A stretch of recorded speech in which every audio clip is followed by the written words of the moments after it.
Құрметті әлеуметтік желі қолданушылары, тұрмыстық зорлық-зомбылықтың алдын алу полиция қызметінің күнделікті бақылауындағы маңызды бағыт. Аталған жағдайда полиция жедел әрекет етіп, жәбірленушінің қауіпсіздігін қамтамасыз етеді және құқық бұзушының заң аясындағы жауапкершілікке тартады.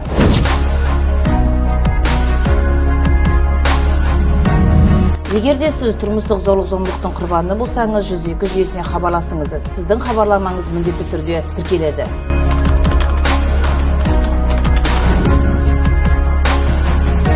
Учаскелік полиция инспекторы сіздің арызыңызды қабылдап, оқиға орнына мән-жайды анықтайды. Егер қылмыс құрамы анықталса, жедел тергеу тобы шақырылып, қылмыстық іс қозғалады.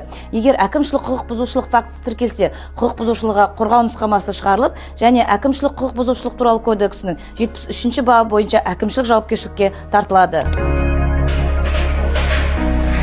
Жәбірленуші дәл осы бапты қайталама хабарлама берген жағдайда агрессор 10 күннен 20 күнге дейін қамауға алынады.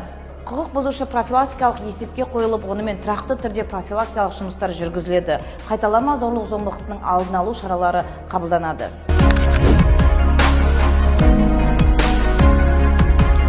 Қажет болған жағдайда отбасылық тұрмыстық зорлық-зомбылыққа қарсы күрес тобының қызметкерлері жәбірленушілерге дағдарыс орталығына орналастырады. Онда уақытша жәбірленушілерге медициналық, заңгерлік, психологиялық және әлеуметтік көмектер көрсетіледі.